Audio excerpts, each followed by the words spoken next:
Hi friends, అందరికీ నమస్తే. ఒక చిన్న కథతో నేను మీ ముందుకు వచ్చేసాను. రామయ్య, సోమయ్య అనే ఇద్దరు రైతులు ఉండేవారు ఒక ఊరిలో. రామయ్య, సోమయ్య పొలాలు పక్క పక్కన ఉండేవి. ఆ పొలాలకి గట్టే అడ్డం. రామయ్య తన ఇంటికి భోజనానికి పోతూ సోమయ్య తిరిగి వచ్చేదాకా కళ్ళాలలో ధాన్యపు రాసులు పోసుకున్నారు. రామయ్య వెళ్ళగానే సోమయ్యకు దురాశ పుట్టింది. రామయ్య రాశి నుంచి 10 తట్టల ధాన్యం తీసి తన రాశిలో పోసేసుకున్నాడు. రామయ్య తిరిగి వచ్చి, సోమయ్య, నా రాశి తగ్గినట్టు కనపడుతుందే అన్నాడు. అప్పుడు సోమయ్య, పిట్ట గుంపులు వచ్చి తినిపోయినాయి అన్నాడు సోమయ్య.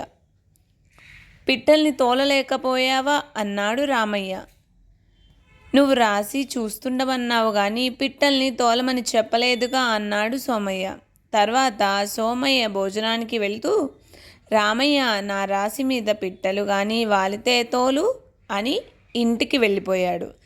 రామయ్య అతని రాశిలో నుంచి 20 తట్టల ధాన్యం తీసి తన రాశిలో పోసుకున్నాడు.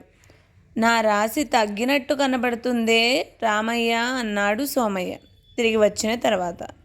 సుడిగాలి వచ్చి ఎగరగొట్టుకుపోయింది, ఏం చేయను అన్నాడు రామయ్య. ఈ కథ పేరు సరికి సరి. కథ ఎలా అనిపించింది? నచ్చితే తప్పకుండా లైక్ చేయండి, షేర్ చేయండి, సబ్స్క్రైబ్ చేసుకోండి. Thanks for watching this video.